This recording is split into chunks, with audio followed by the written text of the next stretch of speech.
Grabe. Alam nyo guys, sa totoo lang ha, as much as I want and as much as I could, talagang pinipilit kung i-keep yung galit at stress ko kay Panelo. Pero syempre dahil matanda na siya, gusto ko siyang bigyan ng respeto. Pero aanhin ko guys kung hindi naman talaga siya nagpaparespeto. So ngayon nga po guys, nagsalita na naman itong si Panelo. So anong sabi? Willing daw po siyang umattend sa Senate hearing. Willing daw po siyang sumugal para kay Digong. Mantakin nyo guys ha, gawa-gawa kayo ng issue, gawa-gawa kayo ng kasalanan, tapos hindi nyo naman pala kayang panindigan. Tapos ngayon, nagtuturuan kayo. Grabe o, tingnan nyo to guys ha. Tinatarantado at ginagago na naman tayo ni Panelo. Pakinggan nyo to ha, pakinggan nyo to. Ako pinatawag ako, bakit naman hindi? He is the former president. Ayun, hindi ko lang. He has to answer that for himself. Tinawag na publicity ni dating Chief Presidential Legal Counsel Salvador Panelo ang nakaambang investigasyon sa Senado kaugnay ng umano'y gentleman's agreement ni dating Pangulong Rodrigo Duterte sa China. Naghain kamakailan si Senate Deputy Minority Leader Risa Hontiveros ng resolusyon na layong maimbestigahan ng komite sa Senado ang sinasabing kasunduan. Anong basis mo? Yung gentleman's agreement, ikaw mismo nagsasabi if true. O ibig sabihin, hindi ka nga sigurado eh. Sinabi na nga walang gentleman's agreement eh. Publicidad lang yun. In aid of grandstanding. Ngayon, tinawag pa nilang in aid of grandstanding. Kumbaga nagpapasikat daw po guys itong si Senator Risa Hontiveros. Kasi diba kung matatandaan nyo, itong si Senator Risa Hontiveros nagpasa po guys ng Senate resolution para ho paimbestigahan itong gentleman's agreement ni former President Duterte dito sa China. Kasi si Roque na mismo ang nagsabi. Alam nyo, dapat yung sisihin dito ni Panelo si Roque. Kasi guys, clearly ha, napakalinaw talaga na wala talaga tayong nakukuhang magandang message or direct message sa kampo nila Digong kasi nagtuturuan sila. 'Di ba? Sa ginawa nilang kasalanan kasi ganito naman talaga yung kwento diyan, guys. Itong si Roque, gusto niyang yung portrayal ng message niya guys, gustong magkagera ng ating Pangulo, gustong magka-martial law. Yan po guys yung portrayal ng message ni Roque. Pero sinabi niya doon na kung nakikinig lang sana tayo sa sinabi ng China kasi may gentleman's agreement, yan po guys, doon nalaglag si Roque. Kasi yung gusto nilang message, masira itong si President Marcos. Ang problema, nadawit itong si former President Duterte. Ngayon, kanya-kanya po silang ginagawang paglilinis. Yan ang hirap dito kay Panelo eh.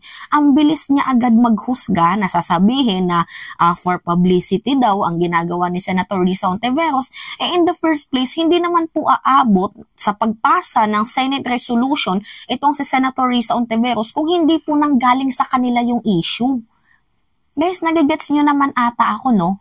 Hindi naman po aabot sa magpapasa ng Senate resolution itong si Senator Risa Hontiveros para paimbestigahan itong kanilang ginagawa kasi nga wala tayong makuhang clear message sa dalawang kampo na to kasi sabi ni Roque may gentleman's agreement, sabi naman ni Panelo wala. So wala talaga tayong makuhang clear message. So the only way for finding the truth is papuntahin sila magharap sa Senate hearing para tanungin kung totoo ba to, magkaroon ng deep investigation into this matter. Kaso guys, ang nangyayari, masyado silang defensive.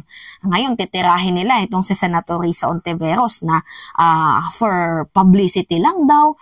Guys, kung hindi naman kasi nagsimula yan sa inyo, hindi naman talaga magpapasa ng Senate resolution itong si Senator Risa Hontiveros. Kasi ito yun guys.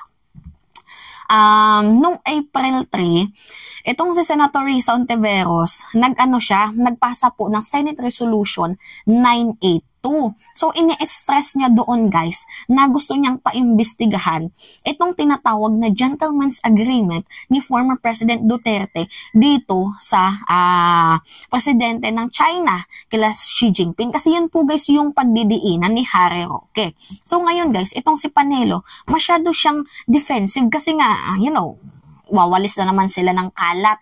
Hindi lang to guys unang pagkakataon na winalis ni Panelo ang kalat ni Roque, bagkus pangalawa na ito. 'Di ba yung nauna yung sa tawag-tawag na sabi daw ni Digong anytime baka hulihin daw siya, tumawag daw siya dito kay kay Harry Roque. Kasi Harry Roque instead na i-keep yung mga ganoong yung mga ganoong conversation kasi masyado ng private, kinontent niya, vinlog niya. So lumaganap yung message. So at the end, si Digong pa din yung nagkaroon ng backlash kasi nga, di ba, matapang kuno siya na tao, pero bakit siya natatakot sa ICC? And then later on, itong si Panelo, ang ginawa niya, nilinis ang ginawang kalat ni Roque. So ito na nga guys, sa gentleman's agreement at sa pagtatanggi ni Panelo, wala talaga tayong makuhang napakaklaradong mensahe sa kanila. So the only way para malaman natin ang katotohanan is yung Senate investigation, Senate hearing. So ito na nga po guys, papasok itong si Amy Marcos kasi si Amy Marcos po yung committee chair ng Department of Foreign Affairs. So we do not know kung papayag siya na si Senator Risa Ontiveros ang mag-imbestiga kasi nirerespeto pa din ni Senator Risa Ontiveros itong si Amy at yung kanyang komite. So kaya nga po guys, dinaan ni Senator Risa Ontiveros sa pagpasa ng Senate resolution na imbestigahan. Sana naman matuloy, sana pumayag itong si Senator Amy na si Senator Risa Ontiveros ang mag-handle ng Senate investigation na to. Kung hindi naman kaya ni Amy, edi pumayag na lang sana siya. Pero ito lang yung pinakakakabahan natin kasi medyo tagilid tayo dito. Mukhang hindi papayag itong si Amy Marcos kasi nga siya pro Duterte. So anyway guys, ito yung yung backlash ni Panelo na itong si Senator Risa Ontiveros daw ay trial for publicity daw, nagpapasikat lang. So, in aid of grandstanding lang daw po ang ginagawa ni Senator Risa Ontiveros. Yan kasi ang hirap sa inyo. Gawa kayo ng kasalanan, gawa kayo ng issue, pero hindi nyo naman kayang panindigan yung mga pinagsasasabi ninyo. So, kanya-kanya kayong linis ngayon sa ginawa nyong kalat. Tapos ngayon, ang sisisihin nyo pang nagmumukha pang masama si Senator Risa Ontiveros. In the first place, kung hindi nang galing sa kampo nyo, yung salitang gentleman's agreement na yan, di ba, wala sanang Senate resolution ngayon. Kaso matabil yung bibig ni Roque. Dapat si Roque, alam nyo, itong si Panelo tapos si Roque, ang sarap pag-untugin ng dalawang yan. Di ba? Yung isa, umamin, yung isa nagtatanggi. So, kailangan pag-untugin yung ulo ng mga yan kasi mga matitilok yung pag-iisip, dinadamay nyo pa kami. Diba na sana hindi na yan usapin ngayon kung nanahimik na lang itong si Roque, but God works in a mysterious ways. Diba? Talaga nga naman ang pagiging matabil ng dila ni Harry Roque, nalalaman natin yung mga iba pang ginagawa ni Digong nung panahon niya. So literal na parang nagiging Trojan horse itong si Harry Roque. Now anyway, ito yung kinagagalitan ko kay Panelo kasi masyado siyang defensive. Yes guys, masyado po siyang mapapel.